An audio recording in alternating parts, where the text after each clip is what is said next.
Hello, everybody. Welcome to another session of interviews and debates on Gladiator tennis and training.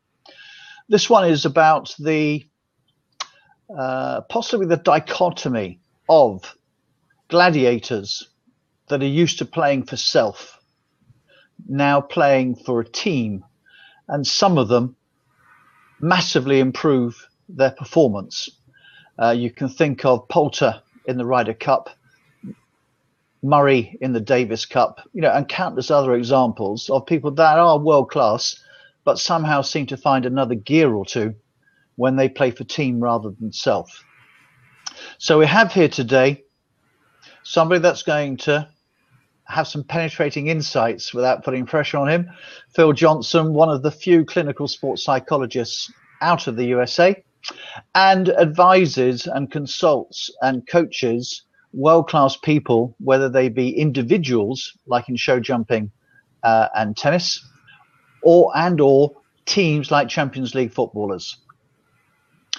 Just to set the scene before going over to Phil, so it seems that, to me, playing for a team can be greater than playing for self. For you to do your bit to achieve expectations and win your game, which means 1 point for the team rather than just a win for yourself. Added to that, the extra media attention, pressure and crowd that comes to watch a team of gladiators play seems to set the occasion for the real gladiators to raise their game and close out, as distinct from average world-class gladiators, if you can call it that, might be just saving the match. So with that, Phil, as context, can you give me any insights as to why playing for team is a different pressure and a different possible level of performance than playing for self? Well, I think the first thing is that we're dealing with motivation here. And psychologists look at motivation in two ways. One is about intrinsic motivation, and the other one is extrinsic motivation. In other words, influences which come from the outside as opposed to those that come from the inside. So that when you're playing alone, we assume for many that they are doing it for themselves. That's not always the case, but that's the main assumption, that you want to win for yourself. Once you start to play with other athletes, tennis players, golfers, whatever, footballers by nature as a team, then there is a different context and everything goes beyond your direct control, so that you are interdependent as opposed to independent. And that is a social human connection.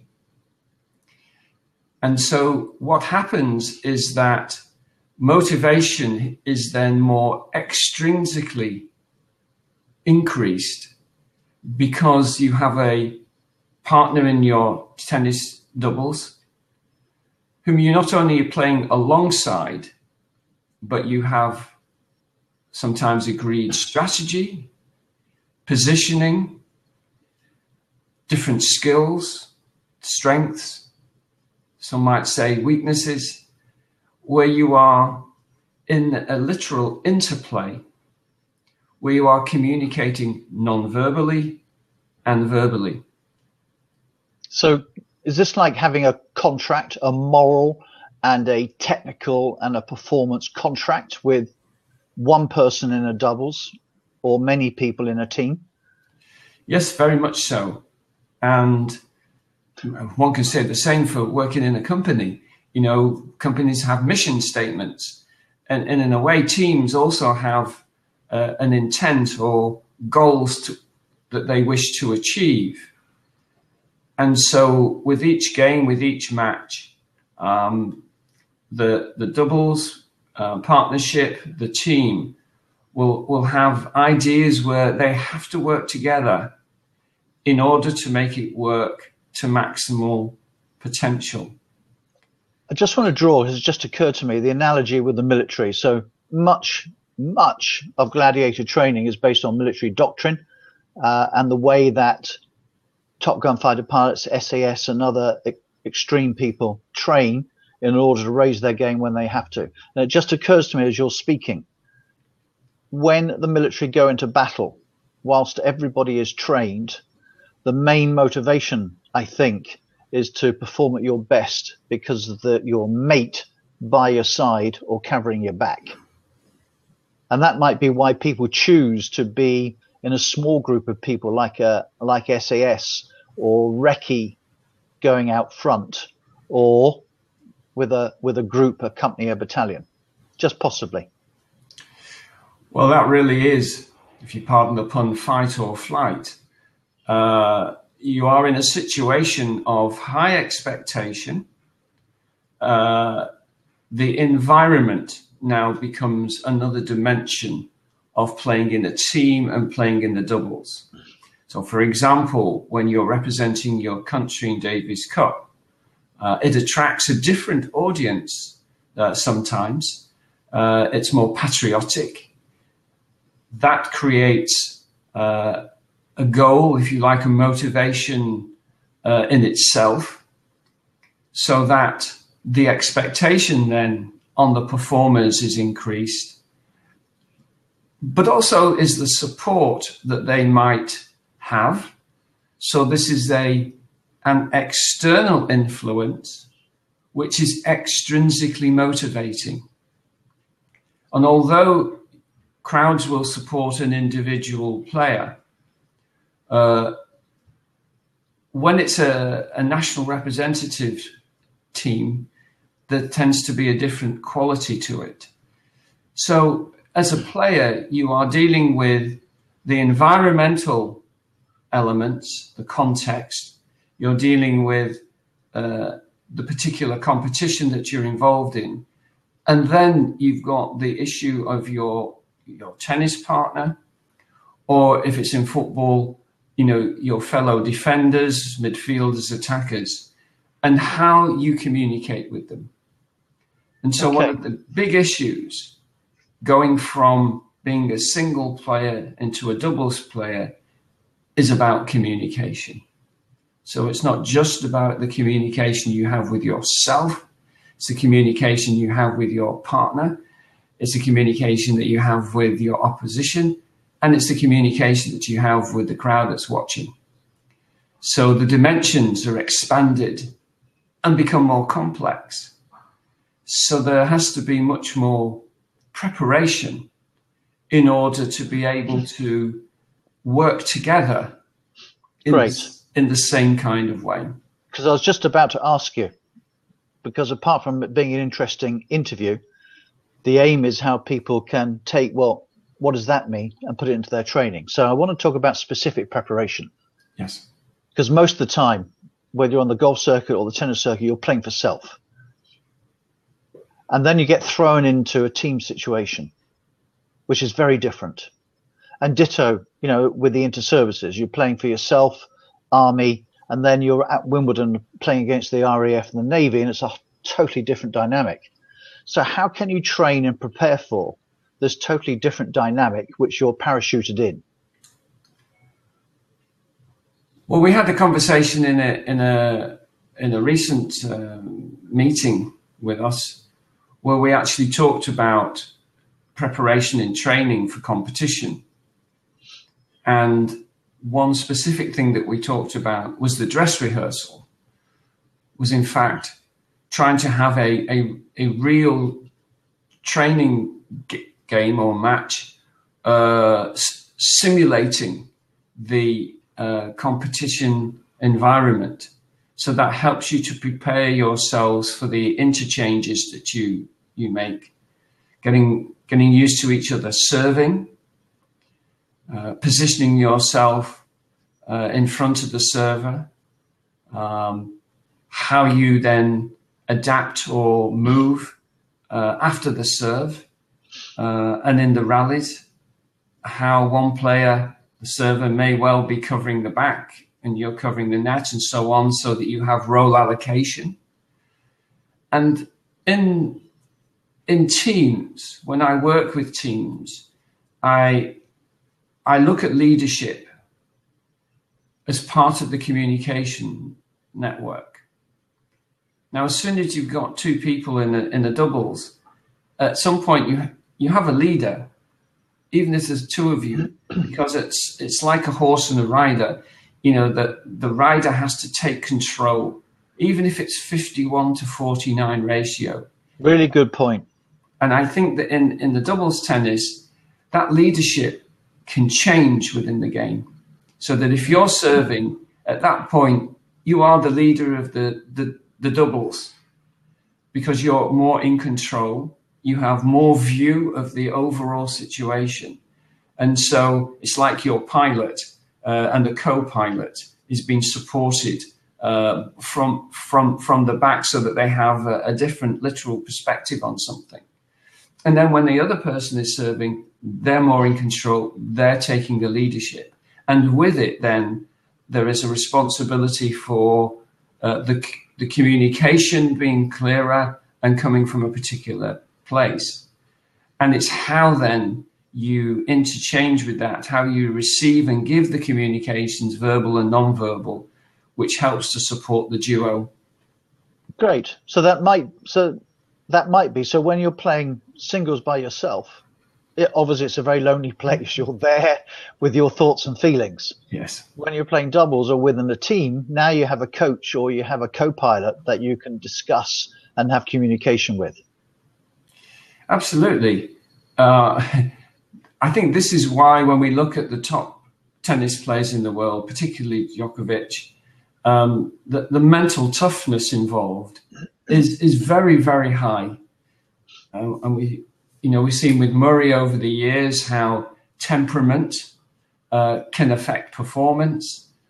This is to be expected. You know, players are human, and human emotions play a significant role in how we think, how we feel, and how we act.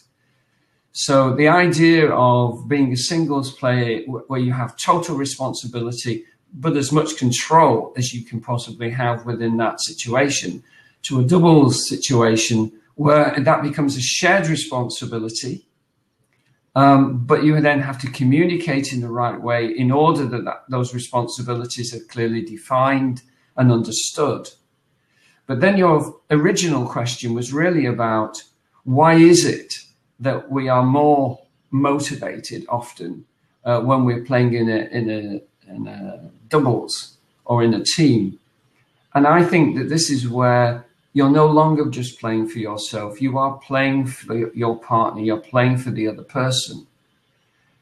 And if it's also a Davis Cup, for example, and you're playing for your nation, then it has another dimension to it.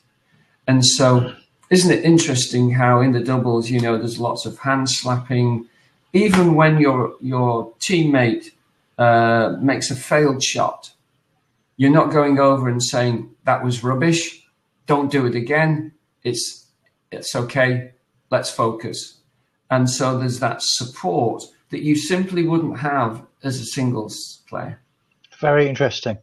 So we talked so far about motivation, intrinsic, extrinsic, and how the environment gets onto that, how you have to practice as team, not just as practice as individuals. So you could create team competitions in your practice, not just individuals. Just before we run out of time, are there any other insights? Because we'll do some training later on, but any insights to leave people with today? I think that what happens in lots of sports is that athletes develop a particular language for the sport. And I think in tennis, when you're playing doubles, you will probably naturally create your own personalized code, because sometimes you want to keep things secret from your opponents, which is why you cover your mouth over when you're speaking. But you might, you know, like when you take a corner, you know, the player will put his arm up in the air to suggest where the ball might be going. And I think with doubles, as players get to know each other more and more, they will develop their own code and their own language of communication. which is organic and bonds them together and creates something bigger than just the two of them. Great. Last chance. Anything, you don't have to, anything else just before we leave today? I've just started playing doubles again. Okay. And it's interesting, you know, that my partner said to me the other day, Phil, think about your positioning here because you're finding yourself in no man's land. And a wise partner you have. Yeah. And so that was very interesting because it was almost like being coached live. Okay. And I think with doubles, you can become a better singles player by being in doubles because you're more aware of the positioning and the strategy. You might get better at playing net shots, and so on and so forth. Okay. So I think when players are both single and doubles players, then there's a real benefit to your overall performance. Final question. It's not tennis, it's golf, but the analogy is exactly the same. Why is it that Poulter in Ryder Cup has such a fearsome reputation and winning record, which is far superior to him as an individual player? Why does he turn on, and then what can we use to train for ourselves to play for team? And then we'll call it a day for now. I think we come back to the intrinsic and extrinsic motivation.